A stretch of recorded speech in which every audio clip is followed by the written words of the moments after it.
Thank you for watching, liking, commenting, sharing, and subscribing right now. Well, it finally happened. MobileMe was killed today. Well, actually, it's not dead yet. Not quite dead yet. Shut up. You'll be stone dead in a moment.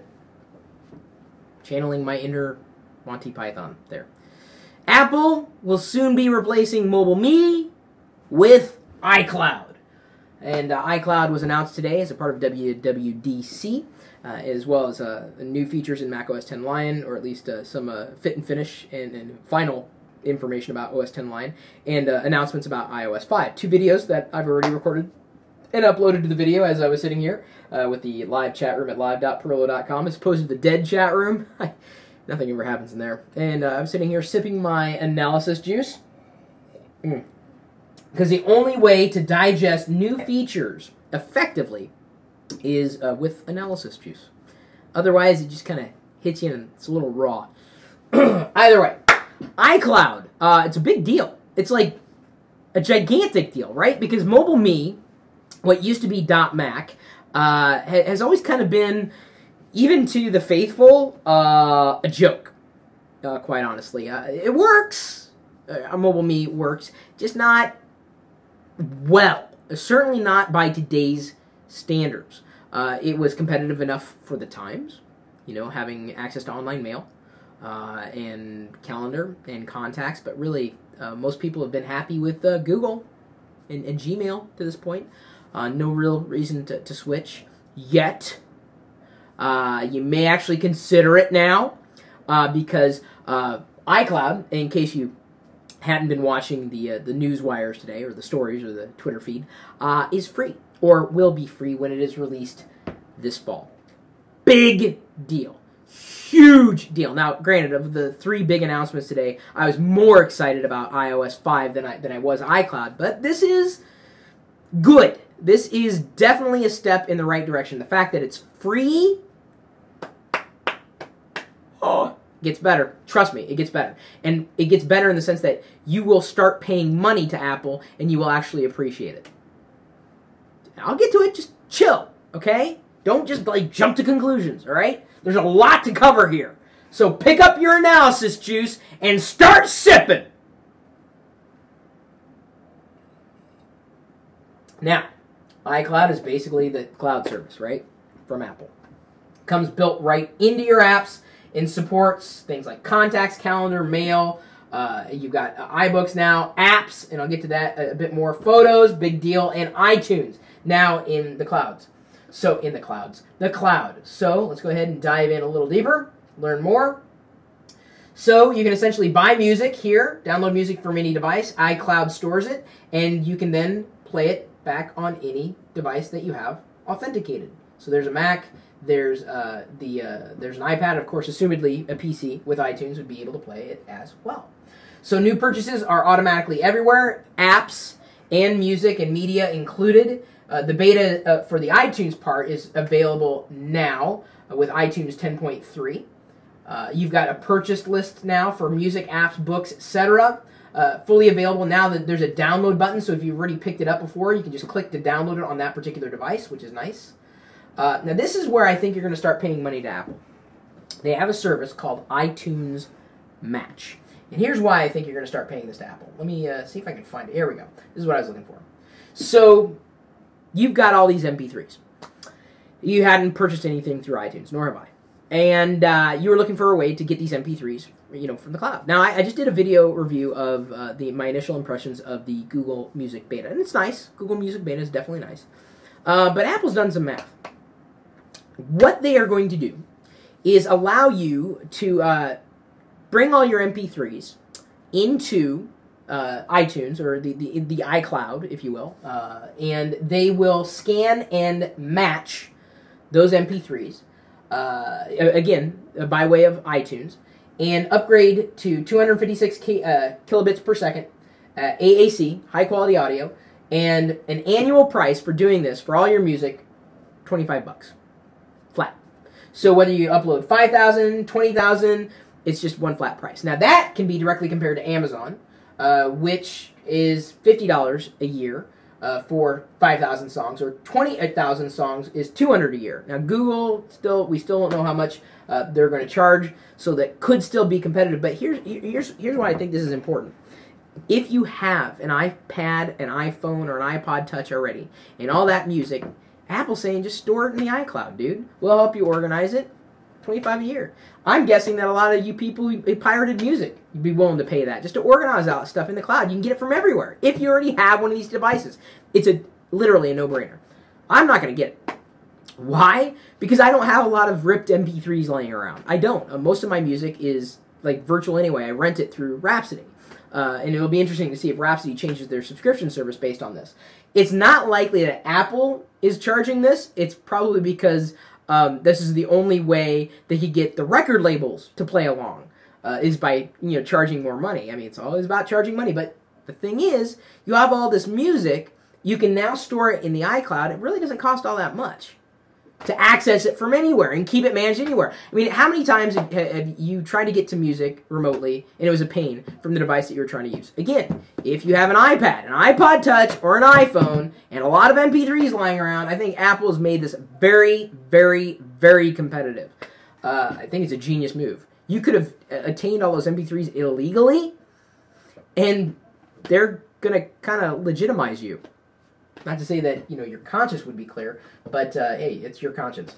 Another new feature coming in the iCloud is something called Photo Stream. So basically, you take a photo with your iOS device or import a photo. It passes it up to iCloud, and then you can access it anywhere, including on the Apple TV, the iPad, a MacBook Air, etc., or your Macs, your PCs as well. So there will be a Windows conduit too, for those of you who happen to be using Windows. It'll sync with your Photos folder. And you can get to it from anywhere. So no longer will you have to worry about your phone not syncing or crashing and you lost those photos. They're pretty much backed up instantly as long as you're somehow connected to a Wi-Fi network. A couple of other parts of this, Apple's iCloud service will store the latest 1,000 photos unless you organize them in an album first, and I think that's reasonable.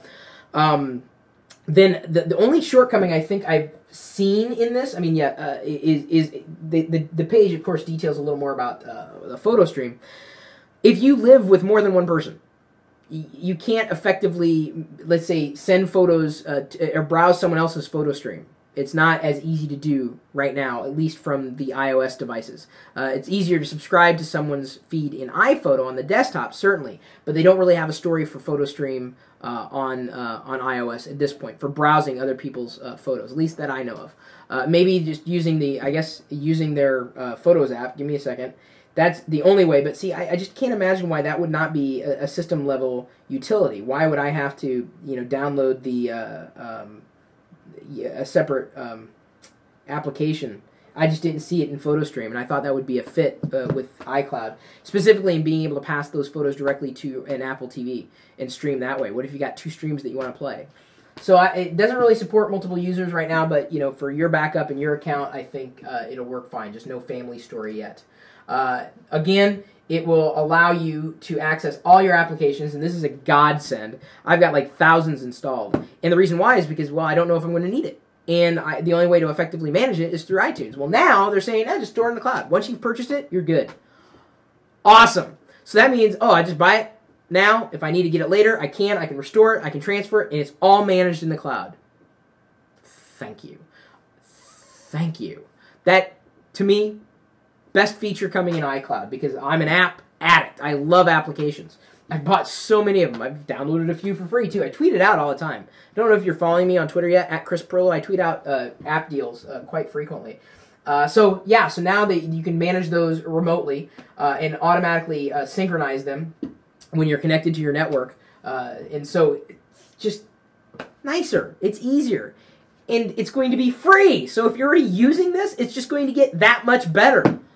iBooks, of course, works much the same way. Now, this is another big story. So I called my dad after I texted him. I sent him an email to this page. I'm like, dude, your photos are backed up. Now, all these things that you're afraid of losing, your contacts, your this, your that, you can now back them up automatically. You've got an iPhone, dude. He's like, well, yeah, but I still use Windows. I'm like, well, you can at least back up your photos that way. They don't have the full story for Windows. But this is the bigger deal for Dad. And he says, well, I had to explain what iOS was to him, too, just so to back that up. That's any mobile device from Apple, like iPhone, iPad, or iPod Touch. And I sent him the link specifically to the document sync.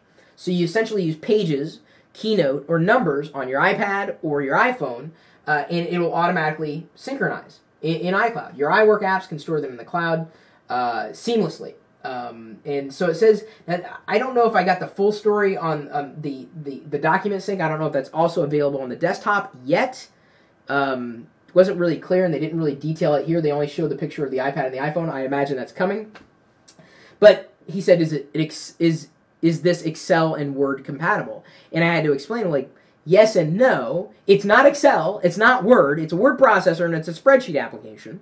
It's just Apple's version of it, and you can pretty much do the same thing. But if you make an edit or a change here, it'll automatically show up here. So I believe that they're just a hop, skip, and a jump away from either web enabling it, more than just viewing, as they can currently on at least I think it's still beta, iWork.com, or specifically in the desktop apps. You know, they're trying to get rid of all the need to figure out where things are, and I think this is going a long way. I still love Google Docs. It'll take a lot for me to abandon Google Docs. I love Google Docs. Can't live without it. Just like I love Google Chrome. Can't live without it. This is a nice little way for you to, you know, keep your documents synchronized if you don't want to use Google Docs and you're happy with iOS devices. And certainly the application, they made it originally for the iPad. They optimized it for the iPhone, and it's a universal binary. Don't know if you caught that the other day. All three of their mainstay Office apps work that way. So now backup. You can back up your purchase music apps, and books. Photos and video from camera roll, device settings, app data, so even the in-app data, home screen and app organization. Thank you. So basically, you can buy a new phone and just restore it automatically from the cloud. All your settings, everything. It's just like I pick up where you left off. Genius. Synchronize text and MMS messages. Ringtones, because these are the things that you couldn't currently, you know, take with you, specifically between iOS devices, or certainly one phone to another. So these are good things. And again, free. So just stop thinking, oh, it's just an iPhone. It's an iPhone. Think about an iPhone Plus. This is a bonus. This is a Plus pack. I mean, remember when Microsoft released the Plus pack for Windows 95? They charged you for it. Apple's giving you this for free. Seriously, this is really, really good stuff. Contacts, calendar, and mail synchronization. I think you get up to 5 gigs for free, which is nice. No ads either for all you Gmail addicts. Calendar syncing and automatic sharing. Contacts as well, which is nice. So this is coming just in, I guess, a few months' time, likely to coincide with the release of iOS 5 and the next iPhone. It's good stuff, really good stuff. I don't know if it's necessarily going to replace anything that you're using now, but it makes a good augmentation to everything that you're already doing. And I think looking at it that way, I wouldn't say that anything here is truly revolutionary. It's just become a lot easier and a lot more convenient. And those are the updates that I appreciate most, things that just make my life easier. And everything they've mentioned here, I'm like, oh yeah, I can see myself doing that, especially the app stuff and the photo syncing and everything that I worried about before. iCloud is kind of a big deal because it's free. I mean, it's feature-packed, cross-platform compatible, at least the features that are supported in Windows, but it's free. Like, how can you complain about that? Like, anybody who complains about a free service, there's something wrong with you. You can complain about Google, but, you know, how much are you paying them? How much? I'm curious. I pay Google like, what, $20 or $50 a year for the online storage. I pay extra for it because I don't know if I'm going to use it or not. And now I am with the Google Music Beta. Oh, this is just impossible to keep up with. But hey, gotta hand it to them. The core is free. I do think that a lot of you music pirators are going to be buying that 25 upgrade because it's cheap. To have them organize it and access it from your iOS device if you use an iOS device, and you probably do. Don't lie. Okay, maybe you don't. My email address, chris@perillo.com. What is your thoughts, or what are your thoughts? What is your thoughts on iCloud? Be curious to know. I give it a thumbs up. At Chris Perillo on Twitter. Facebook.com/Chris Perillo. Chris.Perillo.com is the blog. LockerGnome.com, blog network full of content. You can subscribe to that too. We've got the Perillo Picks email newsletter that's going out as well. And we also have Empire Avenue as a playground where you can invest in stocks, in people, in brands. And I've been doing pretty well. Did the video the other day. If you go to go.tagjag.com/Empire Avenue to sign up, you get bonus virtual currency, and I get bonus virtual currency, so it works out. Met a few of you this way. Actually, you've been subscribed for a while, and now we're interacting here. So in the time that I started recording the videos, my stock was at 209.73. Let's hit refresh. 209.75. It's getting later in the evening, so I grew just a little, so you could have made a little bit of money. Virtual money, admittedly, in the time that you watch this video.